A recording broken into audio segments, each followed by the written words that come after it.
Good morning, guys. It's now time for the Big O Fishing Report, and it is, it's Thursday, August the 6th. Lake level came up just a hair. It was like 1094, I believe it was this morning. You won't notice the difference. It hasn't come up that much, and but we're getting some rain around the lake, so that's obviously going to help. But we need one of those really, really good rains to set in here for a day or two to bring the lake up. I'd like to see it about a foot deeper than it is right now. But as far as fishing goes, fishing's better right now at the level that it is right now. It's perfect.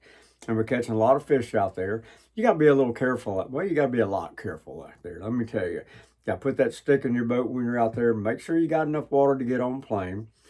And, I fished up in Okeechobee quite a bit lately out of Scott Driver Park, which is the best park around Lake Okeechobee. It was actually built for tournament fishermen, and where you can have a drive-through way in. So, but anyway, I mentioned the other day that I was up there fishing the edge of the river. I fished some places where I'd been catching some, but the bite was kind of slow. It was out, it was kind of calm that morning, so it really wasn't a good morning.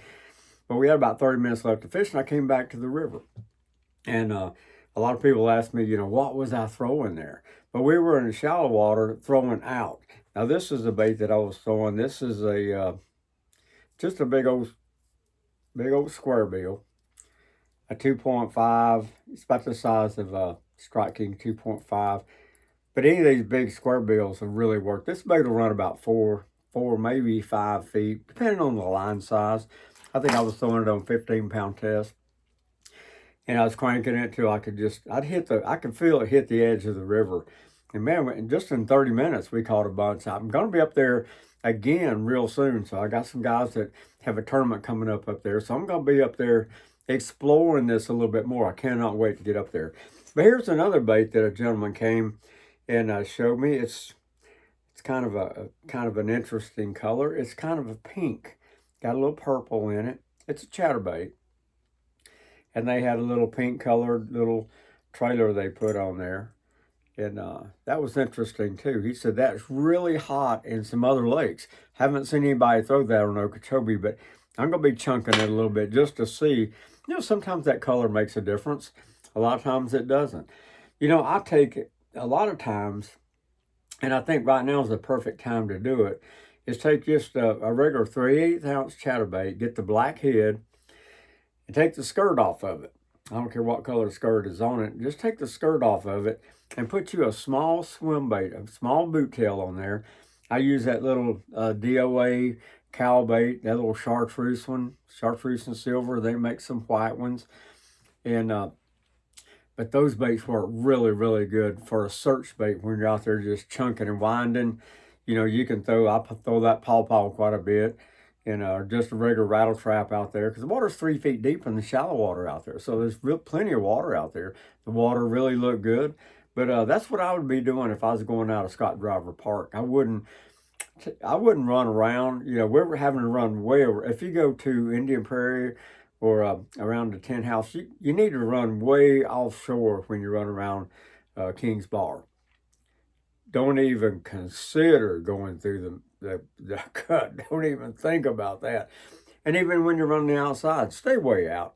Watch your depth finder. A lot of the guys that I'm fishing with, their sonar units aren't really dialed in where they can see the bottom. And you can actually follow a contour line. Now, my tip this morning, when you get out there and you got really good water, and you see you got the map, and you have your sonar on one side, and you got your map on the other, when you go across the contour line on your GPS map and you see it's a little deeper water, just follow that contour line. Just stay to the left of it when you're running around. That way you're in deep water.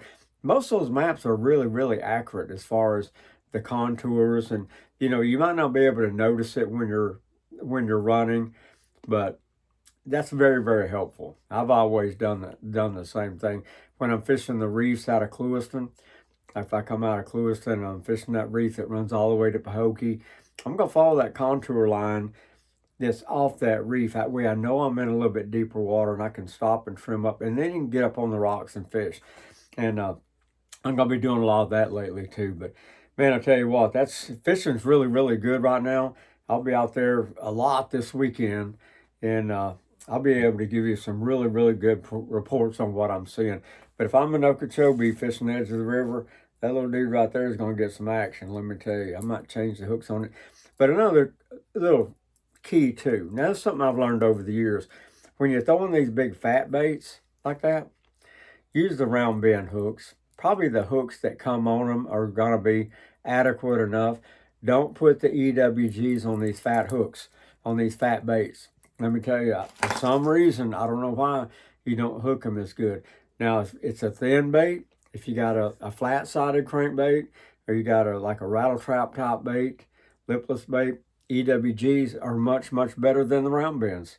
That's just something I've learned over the years. So I'm going to share that with you this morning. Since I don't have a lot of details on what's going on out there on the lake, I'll share some of those details of just how I change the hooks. And, if you're a tournament fisherman, you can't afford to lose a fish.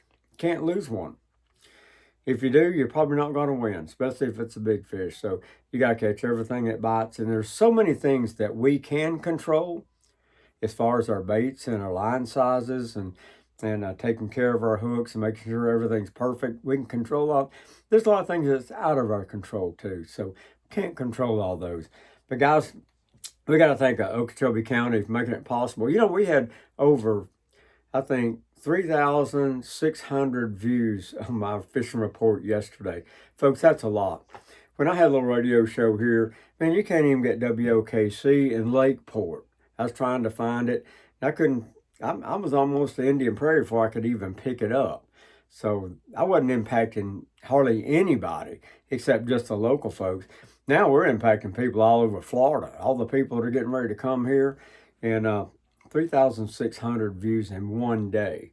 And like I said, we do this 7 days a week. Every day of the week, I get up and do a fishing report. And I hope it helps some of you guys out. I really hope it helps. And I'm sure it does. If you'll do some of the things, like I say, sometimes it's just a simple thing as having the right size hook on your bait. But anyway, we got to thank Okeechobee County. Visit OkeechobeeCounty.com for everything going on in Okeechobee. Of course, Lakeshore Marine. They did a lot of work for some guys that broke down recently that I know. Power pole. You got to have the original power pole. 8-footers is what I've got on my boat. Clueston Golf Course, incredible shape. Join Jordan State Farm Insurance. The Bait Station in North Fort Myers. K&M Drugs, your local drugstore around Lake Okeechobee. Let me tell you, these family-owned, have all your, when you go to the doctor and they ask you where you want your drugs sent, go to K&M Drugs. They're the best. Pogie's Family Restaurant, man, they've been a partner of ours since we were on the radio. This goes back many, many years. And RV1 Mobile Repair. Got a problem with your RV? Dial this number, RV1, Fix My RV. They'll come to you, take care of all your problems. Well, guys, until tomorrow, I'm going to go out there and wash my boats. And I'm going to, I got that new Ranger. I'm going to get it out there and play with the electronics. I got some new electronics that I'm not familiar with. So, it takes time to learn all that stuff. So that's what I'm going to be doing probably this afternoon.